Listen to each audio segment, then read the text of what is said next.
You're not gonna believe this, the assassin whispered over comms. I just found Rake. There was static, then a confused reply. Good. Where is he? The assassin leaned upward, wide-eyed, staring at the branches above. In a tree. Gagged. And duct-taped upside down. The line went dead. And across the mossy ridge, a human with dirt on his face and a stolen alien scope in his hand smirked, crossed one more tally mark into bark, and vanished. They had landed like they owned the sky, like this was just another sweep of a backwater moon on their intergalactic bounty map. 10 elite killers, genetically enhanced, camo-merged with their surroundings, scanners linked to a command AI that mapped every temperature spike and life form blip within 2 miles. Red Eclipse, they called themselves. Galactic assassins licensed to kill without warning. Precision. Stealth. Control. That's what they believed in. That's what they bragged about on every conquered colony. And now they were chasing a man they referred to in their internal briefings as underequipped, unaugmented, likely malnourished. They didn't know Harlow. Not yet. Commander Zeran stood tall at the ridge with his hands behind his back, armor gleaming faintly through a pulse-reactive cloaking mesh. He was smirking. Not because the mission was going well, it wasn't. But because failure, to him, was simply another word for inconvenience. And besides, what could a lone human do against tech like theirs? He hadn't yet seen the note tied to the boot of his now silent sniper, flapping slightly in the forest breeze. First lesson, this forest doesn't care about your gear. 20 minutes earlier, that sniper, Rake, had gone in laughing. Literally. I'll bag the relic before the rest of you finish sinking your visors, he'd said, disappearing into the fog. He never even got a shot off. Now he was hanging upside down in a way that violated every dignified code of the Red Eclipse creed. His rifle? Dismantled and tied into the tree like some kind of art installation. His goggles? Gone. His boots? Missing. The glove shoved in his mouth smelled like fruit paste and mockery. The second assassin to get close to him, Thren, froze at the tree's base. It was quiet. Too quiet. He crouched, reached for his sidearm, then blinked at a sound above him. A single drop of water hit his visor. Then another. He looked up. Nothing. No clouds, no rain. Just an eerie drip. He tapped his comm, requesting backup. I think he's... But before the last word left his mouth, the ground under his feet collapsed. He fell 10 feet into a nest of sponge root and webbed foliage. It cushioned him gently, like a mattress. A little too gently. Then vines moved. Not naturally. Mechanically. He didn't scream, not right away. He only cursed once. Then silence. The rest of the squad began to lose their humor. 1 missing was fine. 2 was annoying. But this? This was starting to look like a hunt gone backwards. Zeran called for the forward scout drone, sent it ahead on a wide pattern, and pulled up a map on his visor. It pinged. Something was wrong. The drone wasn't giving back clean visuals. All it returned were flashes, tree trunks that seemed to move, thermal flickers that vanished mid-frame. A glitch? Interference?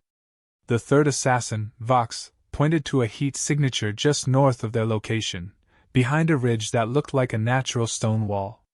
Zeran ordered him to check it. Keep the link open this time, he barked, trying to reassert control. Vox grunted acknowledgement and moved with textbook precision, no wasted movement, checking every flank, rifle up, head down. He made it halfway up the incline before his foot caught on something small and metallic. He looked down, puzzled. A ring? A bell? Why would there be? Then it chimed. Softly. Melodically. For exactly 2 seconds. And then the ridge exploded in a flash of light and smoke. No kill radius. No shrapnel. Just confusion. Vox stumbled, dropped his rifle, and tripped straight into a hanging net that whipped him off his feet and into the air like a rag doll. The rest of the squad heard the sound and froze. Smoke rising. 1 more blip off the team tracker. Zeran swore under his breath. This wasn't sabotage. This was theater. And someone was directing it. Several miles away, perched in a shadowed nook between two tree roots, Harlow sipped water from a leaf cup and checked his hand-drawn map. He didn't need GPS. He had years of terrain memorized. He had names for every ridge, every animal path, every dry vine that cracked too loudly under weight. His traps weren't meant to kill. Not yet. Just enough to rattle the rhythm, shake the confidence. Let them chase. Let them think. He looked through a cracked alien scope, adjusted it for glare, and spotted the commander's unit grouping. Tight. Predictable. He muttered. Fancy tack dumb patterns. He reached into a weatherproof pouch and pulled out a bundle wrapped in leaf skin. Inside was the personal tracker taken from Rake's gauntlet. Still active. He'd reprogrammed it to ping random wildlife signals, a swarm of tree frogs, a nest of buzztail birds, a sun-basking reptile. Every few minutes, it sent the Eclipse squad into another blind goose chase. Meanwhile, he just waited. Listened. Let them burn calories and patience. Zeran regrouped the remaining assassins into a rotating formation. He's using guerrilla tactics. We go wide. Every 3 meters, double check for. He stopped. A beeping noise rang from his own HUD. A new ping. Another heat trace. It looked small. Weak. That's him. He muttered, eyes narrowing. That's gotta be him. He sent one of the newer recruits, Fex, to scout it solo. Fex hesitated, then nodded. He was trying to prove himself. Eager. Naive. He never even made it halfway. From a tree branch 10 meters up, a length of synthetic vine whipped down, yanked the weapon from his hands, and knocked him flat. He lay stunned, staring up, trying to process what happened. And there, leaning over the edge of a branch, was a figure in torn cloth and jungle camouflage smears, tilting his head like he was curious. Harlow tossed the rifle back down at him, harmlessly. Don't drop it next time, he whispered, and then disappeared into the mist. Fex didn't move. He didn't even reach for the gun. He just muttered into his mic. Sir, permission to not follow that man. Back at the command center on their ship's orbiting deck, a junior analyst watching the live feeds leaned closer to the screen. Sir? I think your squad might be getting hunted. The senior officer, sipping a drink, waved him off. Impossible. They're Red Eclipse. Best there is. The screen showed a tree. Hanging from it, spinning slowly in the breeze, was a helmet with a sticky note on it. The words were simple. Still underequipped? And down below, Harlow moved like a ghost through the underbrush, already planning what came next. They hadn't seen his best trick yet. The forest was not quiet, but it made the kind of noise that trained ears could blend into. The kind of layered ambient sound, wind, birds, slow-shifting branches, that could either conceal a predator or expose a fool. Harlow knew every creak and every echo. The Red Eclipse squad, on the other hand, was still trying to fight the terrain like it was a glitch in their programming. Commander Zeran was pacing in a rough semicircle near the last known location of Fex, muttering to himself, while his remaining 6 assassins checked weapons and adjusted suit optics. They had turned off the command AI, claiming it was giving false positives. What they didn't know was that the AI wasn't broken. Harlow had been bouncing infrared bursts and EM interference through reflective plant resin he'd painted onto nearby leaves. He turned nature into a jamming grid with nothing more than biology and time. Lots of time. Years, if anyone was counting. Fex had returned to the group, shaken, quiet, barely able to describe what he saw. The rifle throw. The disappearing act. The voice that sounded amused, not angry. Zeran didn't believe half of it. He didn't need to. His ego did the filtering. He saw only a man playing games. A distraction? He's not hunting us, Zeran said coldly. He's stalling. That part, at least, was half true. Harlow wasn't just playing with them for fun. He was dragging out the operation. Making them burn fuel, hydration rations, energy cells. Every night they stayed here, their shuttle's backup core drew closer to needing a recharge. The longer they chased him, the more exposed they became to planetary elements. And most of them didn't even realize that the wildlife was beginning to follow them. Harlow had smeared the boots of 3 assassins with the gland oil he'd taken from a local insectivore. It didn't cause harm, but it attracted nocturnal scavengers with teeth the size of machetes. The kind that didn't attack in packs. They waited. Studied. Sniffed. Harlow was now in the northern tree zone, a dense area where even Red Eclipse's top-end thermal sensors had trouble distinguishing between heat signatures. He crouched low beside a creek, sharpening a branch into a crude spike, though not for combat. It was for channeling water through a hole in the earth, redirecting it under a false trail he'd just laid. Anyone following the wet footprints would step on a pressure leaf, triggering a minor detonation of a sound burst, a hollow log filled with horned beetles that screamed at 120 decibels. Not lethal, but enough to make someone's ears bleed and optics shatter. And Harlow didn't mind wasting a few tricks. They weren't about damage. They were about erosion. He wasn't just beating them physically. He was sanding down their confidence, second by second. The squad had split into 2 teams by this point. Zeran led the main group south, convinced the target was circling the ridge line. The secondary group moved west, led by Keth, a sharp-tongued assassin who had once dropped a nest of war drones into a refugee colony just to root out a single target. She was precise. Ruthless. And now, getting increasingly irritated. "He's toying with us," she snapped over comms. "Every path is fake. Every heat trace disappears. I swear he's walking in circles just to watch us trip over our own footprints." She was half right. Harlow had indeed looped their formation twice using only footprints from captured boots. One of the traps he'd laid in the path used thermal lures made of heated sap and bits of reflective metal from discarded alien canisters.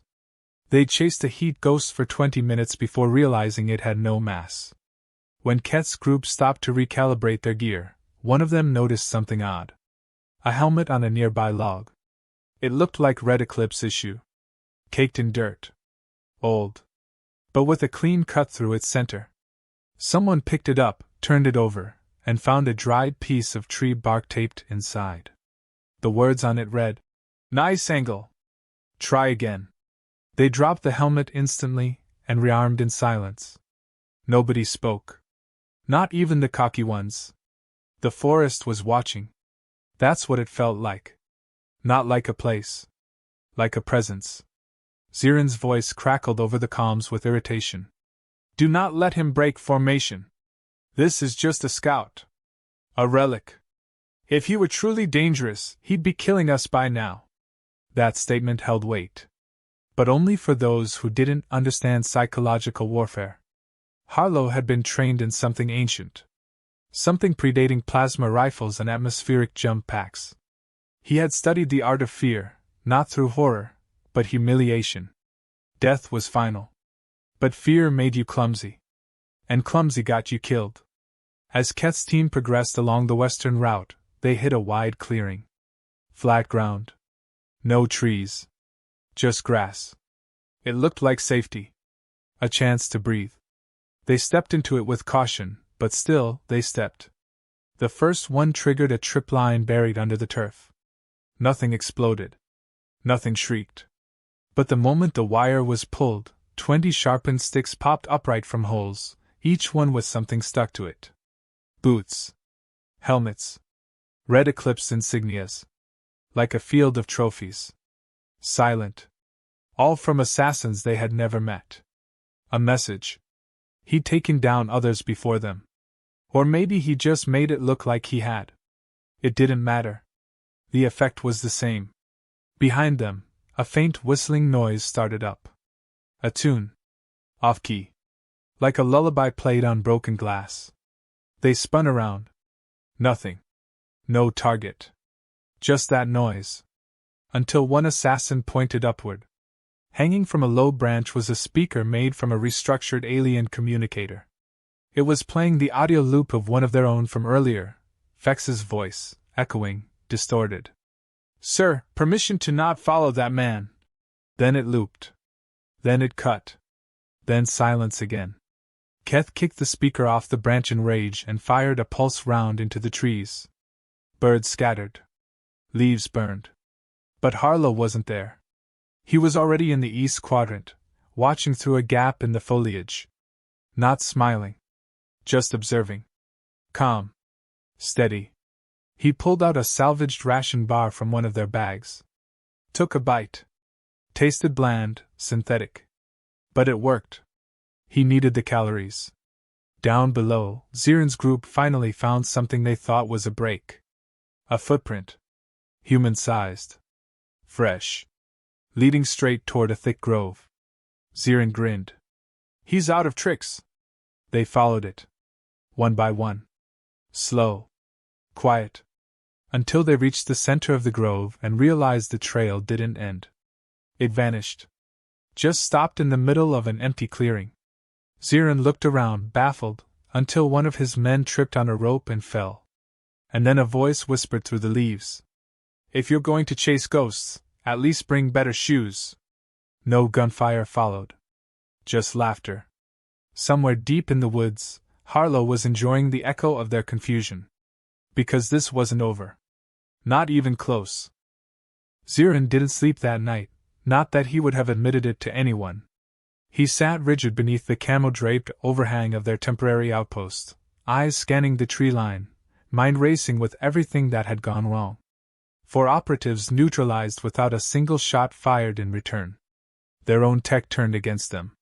Communication lagging. Morale unraveling. The man they were supposed to subdue and extract had become a phantom who could twist the entire jungle against them. It didn't make sense. He was supposed to be broken, hiding, desperate.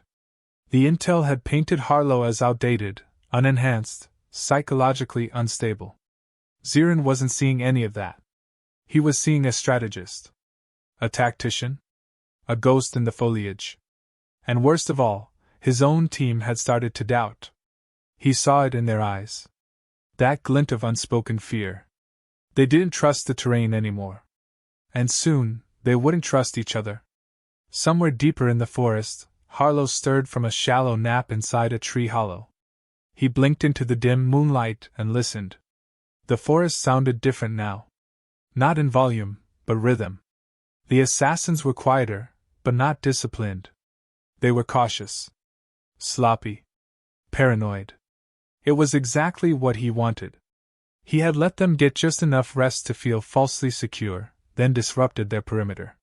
He'd tied sonic triggers to the feet of small animals and sent them running near the camp's motion sensors. He hadn't attacked. He didn't need to. The squad turned their own weapons on the bushes more than once. No casualties, just confusion and misfires. And while they were chasing shadows, he had slipped past their defenses and quietly removed every spare power cell from their packs. Now they were carrying dead weight in fancy metal. Harlow watched from a nearby tree limb as one of the assassins, Drex, realized his pulse blade wouldn't hum to life. He shook it, cursed, and stomped away to find a replacement. Keth was sitting by herself, cleaning her optics with trembling fingers. Zeran tried to hold a team huddle, barking about re-establishing control and pressing forward at sunrise, but even his voice had lost that magnetic pull it once carried. The jungle didn't respect rank. And neither did fear. Harlow slid down the tree and melted into the underbrush. He didn't sprint. He never sprinted. He moved with slow confidence, like a tiger that knew every step in the hunt was part of the endgame. He circled the squad's location, not to attack, but to confirm how badly they'd drifted from formation. They had set up 3 perimeter lights, each one supposed to be a triangular beacon grid. But the last light was off. Missing. He'd taken it hours ago. Rewired it. Left it blinking in Morse code by a creek bed a mile away. A decoy. And one of the rookies had gone after it. Alone. That one hadn't returned yet. Another ghost added to the forest's tally. Dawn came slow and thick with fog. The Red Eclipse squad moved like a wounded animal, sluggish and disjointed. No longer an elite formation. Just a group of survivalists trudging forward through grass that whispered betrayal. They didn't speak unless absolutely necessary. Every crack of a branch made one of them flinch. Every animal call was met with drawn weapons. Zeran walked at the center, eyes scanning constantly, sweat pooling under his armor. He hated how quiet the jungle felt now. Not empty. Just expectant. Like it was holding its breath. Harlow had left them new instructions. On the path ahead, hung between two crooked branches, was a single boot. Inside it, resting at an angle, was a data chip. One of the assassins recognized it immediately. It was a Red Eclipse recon core, the kind used for close-range surveillance during drop missions. It should have been in their ship. Not here. They plugged it into a handheld reader and activated it. A video played. It showed a series of infrared images taken from above their camp the night before. Each one marked with glowing outlines of their own bodies, and one extra heat signature, walking around them like a wolf circling sheep. The footage ended with the words etched on screen in crude block letters. "Still think I'm out of tricks?" The assassin holding the reader dropped it like it was a grenade. Keth cursed and kicked it away. Zeran didn't speak. He just turned and walked. Rage was too small a word for what was building in him now. This wasn't failure anymore. This was personal. They reached a clearing by midday, a wide basin surrounded by trees that looked like giant fists clenched in the dirt. In the middle of the clearing was a single crate, military issue, Earth origin. They approached cautiously. It had no traps. No visible sensors. Just a symbol on the lid. A faded human skull with two wings behind it. Old Earth Special Forces. Zeran opened it. Inside were empty energy cells, a stripped-down pulse rifle, a canteen, and a small folded flag. The flag was caked in dirt, worn nearly colorless, but still recognizable. It was Earth's. A relic. One Harlo must have carried once. At the bottom of the crate was a note scratched into a metal plate with something sharp. It read, "You brought tech. I brought time." Zeran's face tightened, and without hesitation, he lifted the crate and threw it against a tree, shattering the contents. His team stared but said nothing. The message had landed, whether they liked it or not. This wasn't about extraction anymore. This was about reclaiming dominance. Reclaiming dignity. Zeran ordered the squad to stop moving. They would set a new trap. Dig in. Wait for Harlo to come to them. He's bold. He wants us rattled. He'll make a mistake if we let him think we're panicked. But they were panicked. All of them. And that was the problem. As they worked, none of them noticed a small glint reflecting from a high tree canopy across the basin. A broken scope lens embedded in bark. Left intentionally. It caught the sunlight and redirected it, just once, back toward a helmet visor. A subtle flicker. Enough to make someone glance up. And when they did, all they saw was the faint shape of a silhouette leaning lazily on a branch. Then it was gone. And that was all it took. Because now, every shadow above them felt heavier. Every tree limb looked like it might be holding something, or someone. Red Eclipse had stopped chasing the enemy. They were watching the sky, watching the trees, waiting for another message. Another trap. Another laugh. And Harlo, deep in the woods, crossed another name off his list. He wasn't counting how many were left. He was counting how many hadn't broken yet. Zeran didn't inform anyone when he left the basin. He walked out before sunrise, alone, armed to the teeth in an experimental hunter-class mech suit that responded to his every muscle twitch and amplified every movement with silent mechanical grace. The armor's inner mesh clung to his skin like a second nervous system. It had been designed for war zones where chaos and control danced on a knife's edge. He wore it now like a statement, like wrapping pride around his bones. No tracker, no squad, no backup. Just him and the belief that sometimes, when everything else fails, fear must be torn from the roots by something that refuses to break. He was going to flush out Harlo himself. That was the mission now. Not capture. Not even kill. Prove superiority. Prove that Red Eclipse hadn't been reduced to a walking joke in the trees. Behind him, his squad stirred from uneasy rest. Some assumed Zeran had gone to scout a route. Others whispered that maybe he'd abandoned the mission. No one said it out loud, but they all felt the same dread tugging under their armor. They hadn't seen Harlo in over a day, but his presence was everywhere. Every rustling branch felt strategic. Every bird call might have been a signal. They had stopped thinking like assassins. They were just trying not to be the next one gagged and dangling from a tree with a sarcastic note taped to their boot. Keth tried to hold the group together, but even she looked drained, her voice losing edge, her movements careful instead of sharp. She noticed something worse than exhaustion in their eyes: reluctance. They didn't want to continue. They wanted to leave. But leaving meant admitting they were beaten by a man with no team, no air support, and no visible weapon. Zeran stomped through the underbrush with practiced confidence, scanning everything. The suit responded flawlessly, displaying layered terrain diagnostics, movement alerts, even predictive enemy pathways based on heat gradients. But it still couldn't show him Harlo. Not because the tech failed, but because Harlo had become part of the terrain. The man had vanished into the jungle like he'd grown from the soil itself. Every trap blade was just a finger from the hand beneath it. And now Zeran knew, he wasn't just dealing with a rogue soldier. He was dealing with a battlefield that moved when Harlo willed it. The further Zeran walked, the less the forest sounded alive. Not dead. Just too still. Even birds had stopped chirping. He checked his internal clock. He'd been walking for nearly 40 minutes with no contact, no pings, and no signs of movement. His suit had begun recalibrating visual feedback 3 times already, confused by the terrain's optical saturation. Trees here were older, thicker, dripping with humidity and moss. Shadows folded over shadows. And somewhere, something shifted. Not a creature. A weight. The kind you feel more than hear. He paused. Scanned? Nothing.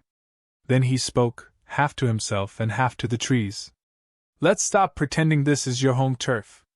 You don't own this jungle. You're just hiding in it. Silence. And then, like a whisper blown through bark, a response from behind a boulder. That's the difference between you and me. I didn't come here to own it. I came to learn from it. Zeran spun, weapon raised. Nothing. Just rocks. But his heat scanner caught a trace behind another ridge. He moved fast. Too fast. The ridge gave way beneath him and sent him sliding into a shallow ravine. As he landed, his sensors pinged wildly and the suit locked up for 2 seconds, confused by overlapping signals. A brief, disorienting pause. Then, from the canopy above, something dropped. Not a person. A pod. It burst open midair, releasing a cloud of spores mixed with reflective dust. Zeran fired blindly, but the spores clung to his suit and messed with the optics. Vision reduced to static fuzz and blinking alerts. When the cloud cleared, Harlo was standing just beyond the tree line. Not running. Just standing. Watching. Zeran didn't speak. He charged. The ground thundered under the weight of the mech's suit, metal-enhanced limbs launching him forward like a predator unchained. But Harlo didn't run. He sidestepped once, and Zeran's shoulder smashed through a tree trunk instead. Harlo disappeared behind a thick root wall.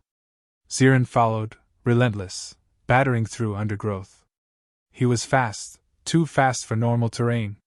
That was the flaw. Because while he could chase, he couldn't feel the ground under him. Couldn't sense the tension in vines, the strain in leaves. Harlo had set every inch of this path to punish movement. Every step Zeran took triggered something new. A pop branch shot a flare directly into his face shield, overloading contrast sensors. A tripline ignited a scent burst that lured jungle predators to his trail. A timed vibration bomb triggered below his foot, knocking his balance off just long enough for him to crash into a pool of thick mud that instantly hardened around his boots. Zeran pulled free, raging, and finally caught sight of Harlo again, this time atop a low-hanging branch. Just standing there. Calm. Dirty. Alive. No armor. No helmet. Just eyes that had watched men break for a living. You call that tech advanced? Harlo asked, grinning slightly. All that noise, all that power. You've got speed, strength, thermal overlays. But you still don't get it. This place doesn't care how loud you are. It just waits for you to stop. Zeran raised his weapon. A high-caliber plasma burst tore through the branch. Harlo dropped, but not where expected. He twisted midair and landed in a pile of moss he'd placed hours earlier. Gone again. Zeran roared and fired a barrage, tearing trees into splinters. But every time the dust settled, there was no Harlo.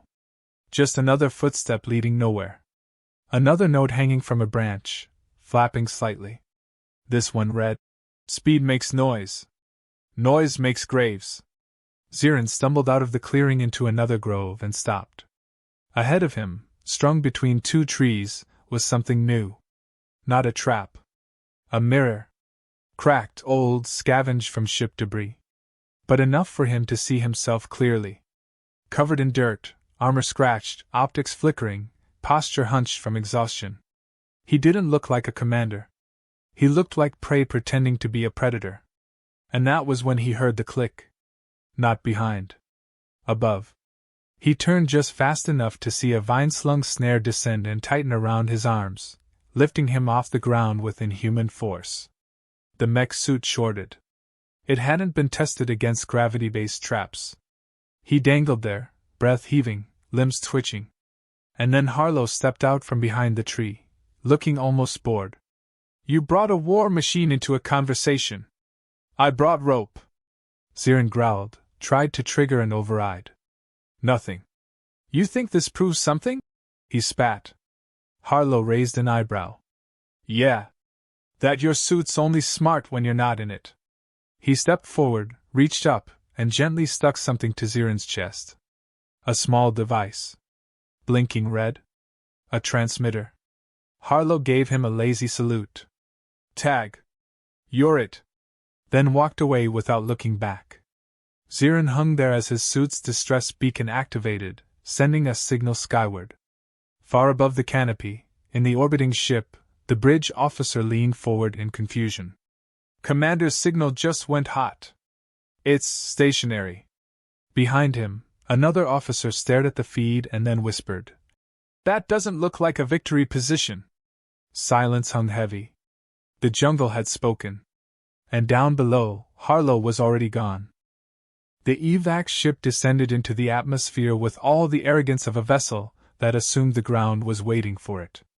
It cut through the clouds in a wide arc, engines humming, lights sweeping across the canopy in slow, deliberate rotations.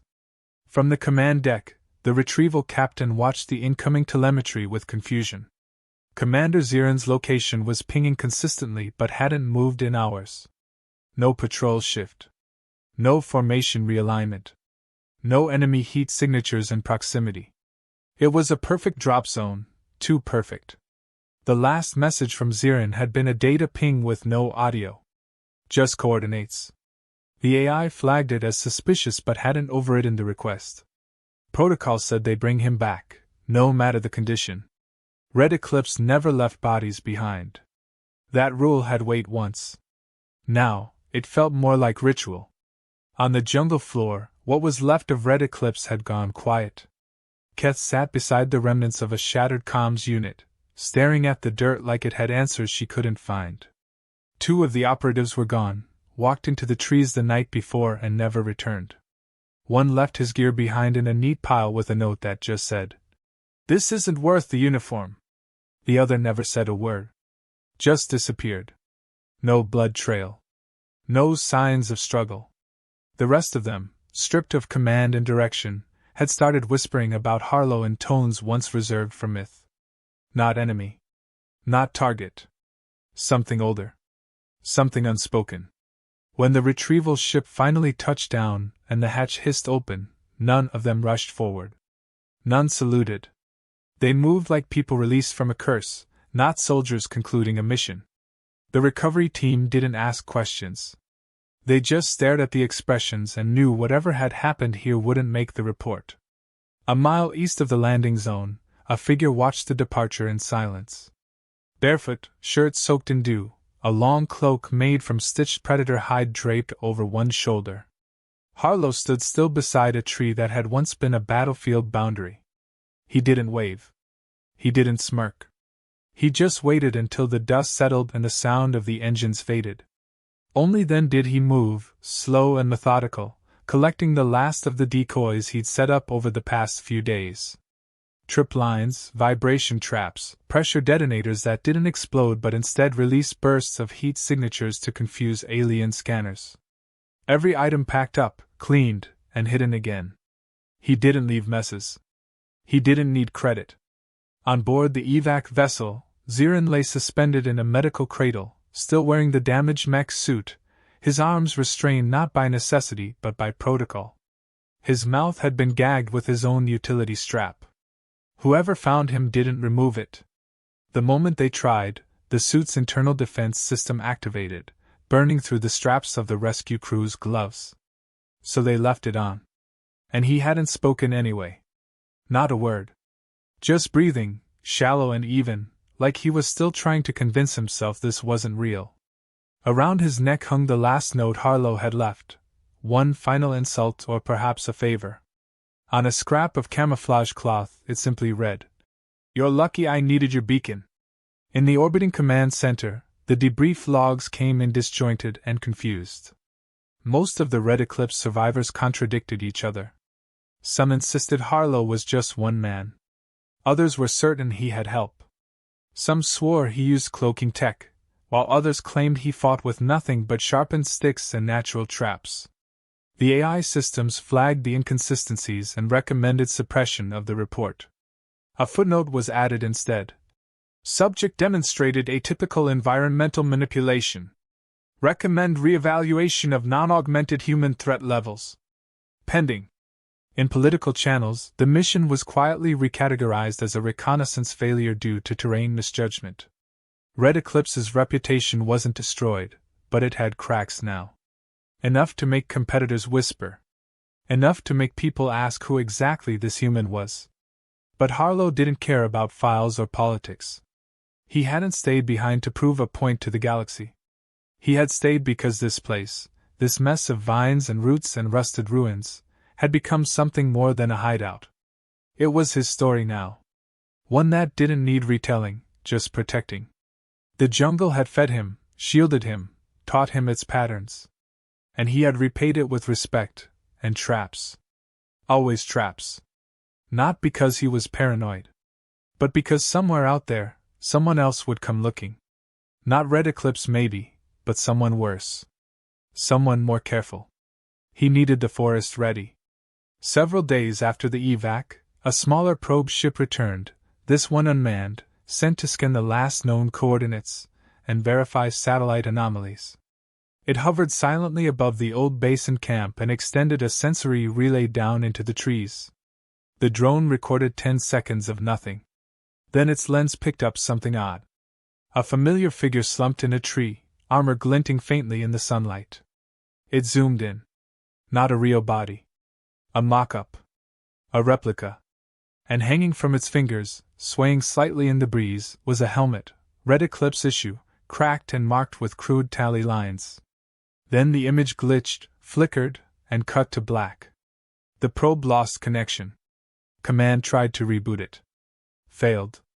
No response. They tried again. And then a transmission came through. Not audio. Just a still image.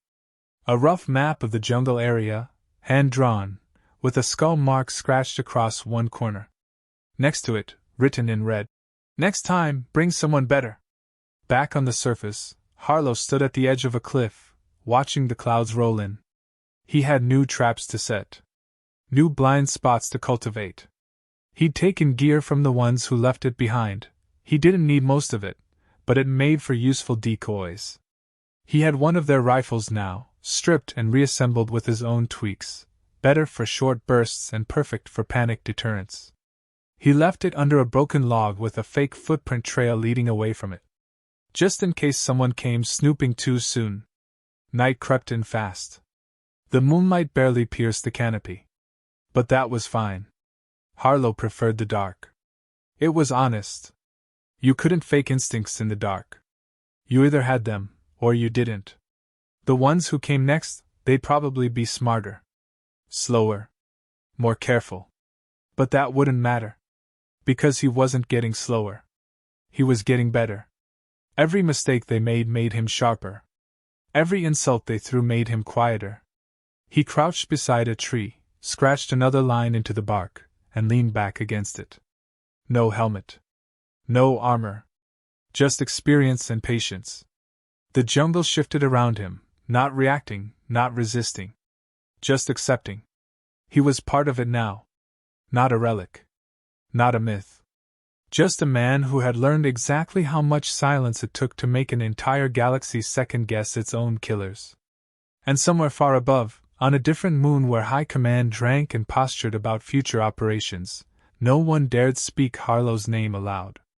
Not because they were afraid of him, but because they were afraid they'd be the ones sent after him next.